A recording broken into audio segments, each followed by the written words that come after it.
Dizimizin yeni bölümünde bizleri neler bekliyor? Zeynep ile Barış'ın arası bozulacak mı? Zeynep Özlem'i dinleyip Barış'tan uzaklaşacak mı? Ekrem, Zeynep ve Nermin'i öldürecek mi? Mehdi, Zeynep için çabalamaya devam edecek mi? Hepsini sizlere bu videoda açıklayacağım arkadaşlar.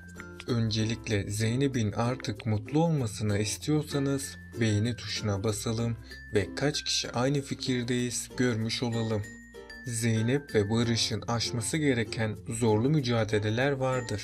Zeynep ve Barış bu zorluğun üstesinden gelirse aralarındaki bağ daha da güçlenecek. Zeynep terk edilme korkusuyla ağır bir depresyon geçirecek. Doktora gelince bu onun atacağı en önemli bir adım olacak. Çünkü Zeynep hayatı boyunca hatalar yaptı. Hayatında mutlu olamayan Zeynep bu adım sayesinde iyileşecek. Zeynep hep ailesine, çevresine ve hayata karşı kendisini suçlu görüyor.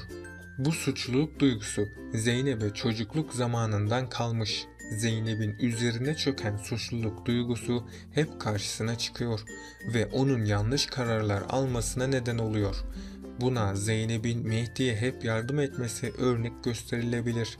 Bunlar Zeynep'in doktor hanım ile olan terapilerinde ortaya çıkacak. Bu terapilerde Zeynep hep geçmişin yükünü omzunda hissedecek. Çünkü Zeynep için bunları yaşamak kadar hatırlamak da zordur.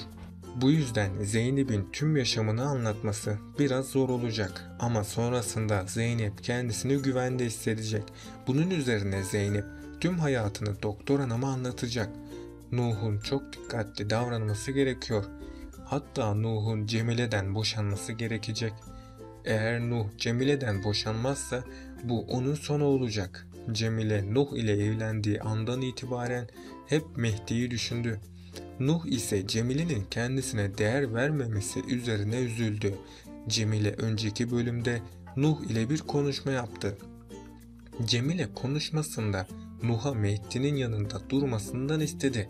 Yani Cemile Nuh'un Mehdi'yi korumasını istedi. Nuh Barış'ın kendisine verdiği işi bırakırsa yakında ölecek. Çünkü Mehdi Nuh'u kendi yanında işe başlatacak. Nuh ise Mehdi'yi korurken vurularak hayatını kaybedecek. Bu nedenle Nuh'un Cemile hakkında bir karar vermesi gerekecek. Nuh Mehdi ile dolaşmaya devam ederse ölerek diziden ayrılacak. Emine ise kendi ayakları üzerinde duracak. Savaş Emine'ye her konuda destek olacak. Ama Emine karşılıksız yapılan bu yardımları kabul etmeyecek. Çünkü Emine artık kendi ayakları üzerinde durmaktadır. Emine kimseye minnet etmeyerek iyi bir karar aldı. Emine ne Nermin Hanım'ın parasına güvendi ne de Barış ve Savaş'tan bir yardım istedi. Emine böyle yaparak kariyerindeki ilk önemli adımı atmış oldu. Önümüzdeki bölümlerde Emine zorlu bir eğitimden geçecek. Bunun sonucunda da Emine gittikçe zenginleşecek. Sultan da kızının her zaman yanında durup ona destek olacak. Onların birbirlerine verdikleri destek onları daha da güçlendirecek. Faruk ise yakında yeniden dizimize girecek. Emine zenginleştikçe Faruk fakirleşecek. Faruk fakir olduğu için herkes ona sırtını çevirecek. Faruk herkesin kendisine terk etmesiyle Emine'nin yanına dönecek. Ama Emine bir daha ona şans vermeyecek.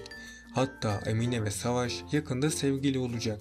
Onların sevgili olmasıyla Sultan buna çok sevinecek. Bunun üzerine Emine ve Savaş yakında evlenecekler. Önümüzdeki bölümde Mehdi'nin düşmanları Mehdi'ye tuzaklar kuracak. Bunların başında gelen isim ise yine Veysi. Çünkü Veysi defalarca Mehdi'yi ortadan kaldırmak istedi. Mehdi ise Veysi'ye karşı herhangi bir önlem almadı. Mehdi'nin düşmanları ona zarar vermeye çalışacak. Bunun üzerine Mehdi'nin düşmanları hamlesini değiştirecek. Mehdi'ye zarar veremediklerini anladıklarında onun ailesine hedef alacaklar. En büyük tehlikede olan kişiler Nuh ve Zeynep'tir. Çünkü Veysi Mehdi'nin Zeynep'i canından çok sevdiğini çok iyi biliyor. Nuh da Mehdi'nin yanında durmaya devam ederse onun da hayatı tehlikeye girecek. Barış yeni bir karar aldı. Barış Zeynep'e evlenme teklifi etti. Zeynep büyük ihtimalle Barış'ın bu evlilik teklifini reddedecek. Ama sonrasında Nermin Zeynep'e yardımcı olacak. Zeynep Nermin ile konuştuktan sonra bir karar verecek. Zeynep'in bu kararı Barış ile evlenmek olacak. Barış, Zeynep'in kendi teklifini kabul etmesi ile çok mutlu olacak. Sonrasında Barış hemen düğün hazırlıklarına başlayacak. Böylece sonunda Zeynep ve Barış evlenecek. Ama bir ihtimal daha bulunmakta. Savaş'ın rahatsızlığından dolayı Barış'ın annesi hep Savaş ile ilgilendi. Barış da anne sevgisini almadan büyümek zorunda kaldı. Ayrıca Barış'ın hayatı fakirlik içinde geçti. Bu yüzden Barış zorluklar içinde kendi şirketini kurdu. Bu yolda Barış büyük zorluklarla mücadele etti. Ama Barış her şeye rağmen asla pes etmedi. Yaşananlar Barış üzerinde kapanmayan yaraların açılmasına sebep oldu. Çünkü Barış küçük yaşta büyük kararlar vermek zorunda kaldı. Ama sonrasında Barış'ın çabaları sonucu her şey değişti. Ve Barış kendi ayakları üzerinde durmayı başardı. Bu geçmiş nedeniyle Barış ve Zeynep birlikteliğinde çeşitli engeller olacak. Ama ilk zamanlar bu evlilik sorunsuz bir şekilde ilerleyecek. Daha sonrasında Barış, Zeynep'in kendisiyle daha çok vakit geçirmesini isteyecek. Ama Zeynep, Mehdi ve ailesine yardımcı olmaya devam edecek.